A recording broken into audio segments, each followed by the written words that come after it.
నూతన సంవత్సరంలో ప్రతి ఒక్కరూ సుఖ సంతోషాలతో జీవించాలని బద్వేల్ వైసీపీ అదనపు సమన్వయకర్త నల్లేరు విశ్వనాథ్ రెడ్డి పేర్కొన్నారు. రాష్ట్రంలోని గ్రామాల సైతం ప్రజలందరూ నూతన సంవత్సరం సందర్భంగా సుఖ సంతోషాలతో ఆయురారోగ్యాలతో జీవించాలని వైఎస్ఆర్ జిల్లా బద్వేల్ నియోజకవర్గ వైఎస్ఆర్ కాంగ్రెస్ పార్టీ అదనపు సమన్వయకర్త నల్లేరు విశ్వనాథ్ రెడ్డి అన్నారు. 2025 నూతన సంవత్సర సందర్భంగా వైఎస్ఆర్ కాంగ్రెస్ పార్టీ నాయకులు, కార్యకర్తలు, అభిమానులు, ప్రజలు భారీగా తరలివచ్చి వైసీపీ బద్వేల్ నియోజకవర్గ సమన్వయకర్త నల్లేరు విశ్వనాథ్ రెడ్డి స్వగృహంలో సంబరాలు చేసుకుని కేకులు కట్ చేసి ఆయనకు నూతన సంవత్సరం సందర్భంగా శుభాకాంక్షలు తెలియజేశారు.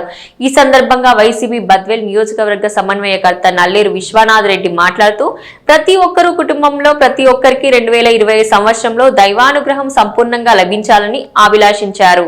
ప్రతి ఒక్కరూ బాధ్యతతో వ్యవహరించినప్పుడే మెరుగైన సమాజం సాధ్యమవుతుందని ఆయన అన్నారు. ఆ దిశగా అందరూ ముందుకు నడవాలని ఆయన తెలిపారు. నూతన సంవత్సరంలో ప్రజలంతా శాంతి, శ్రేయస్సు, ఉల్లాసం, సంతోషాలతో విలసిల్లాలని కోరుకుంటున్నానని ఆయన అన్నారు. ఉజ్వల భవిష్యత్తు, కొత్త అవకాశాలను అన్వేషించడానికి, నూతన లక్ష్యాలను సాధించడానికి కొత్త సంవత్సరం ప్రేరేపిస్తుందని ఆయన తెలిపారు.